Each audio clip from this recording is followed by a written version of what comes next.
Les comportements d'un parent vers un enfant.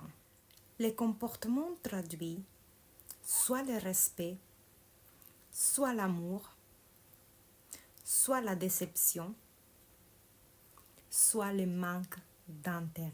Quel est le comportement que nous avons envers nos enfants? Ce sont ces actions qui vont faire que notre enfant se sente aimé. Ces comportements s'appliquent dans la correction, en privé ou en public, dans les conversations ou autres. Il faut prendre conscience que dans l'enfance se construit l'estime et la valeur de soi. Et la preuve de la valeur de l'enfant, la preuve pour lui, va être fournie dans son environnement, à l'extérieur de lui. Et la première source, les parents. Nous ne pouvons pas uniquement respecter notre enfant, aimer notre enfant intellectuellement, à niveau logique. Oui, je l'aime, évidemment, c'est mon enfant. Nous devons faire des actes qui expriment cet amour, ce respect, qui expriment que je l'estime, qui expriment qu'il est important pour moi. Quand un enfant nous parle, s'asseoir, le regarder à ses yeux, l'écouter, est-ce que cela signifie que je vais passer ma vie à faire des actes comme si je donnais ma vie pour mon enfant? Eh bien, non, absolument pas. Nos enfants ont leur vie. Moi, j'ai la mienne.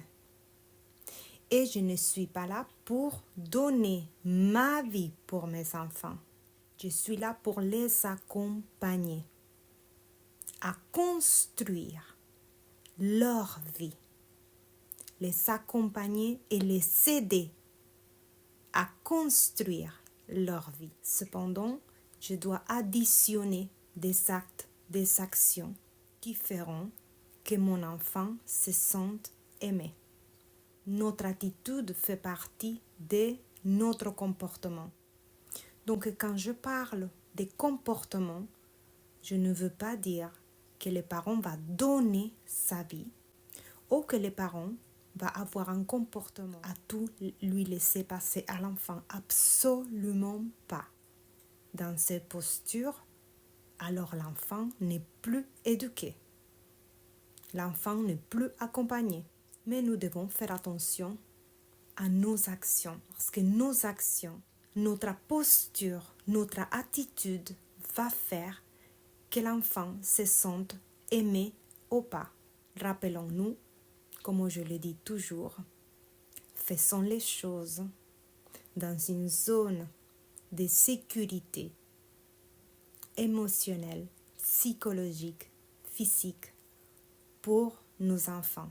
Et soyons vigilants à ne pas nous laisser submerger par notre quotidien à tel point que notre attitude ou nos actions fassent sentir nos enfants pas aimés, dévalorisés. Restons vigilants. Nous sommes en train de construire un futur adulte en bonne santé ou en mauvaise santé. L'adolescence est un reflet de l'enfance et la vie adulte est un reflet de l'enfance. Tout se passe pendant l'enfance. Les parents ont un rôle crucial dans la vie de l'enfant et il n'est pas là uniquement pour remplir les besoins basiques de l'enfant. Protégeons nos enfants. Si vous avez des questions, n'hésitez pas à les écrire en commentaire et je peux faire une autre vidéo pour répondre à vos questions.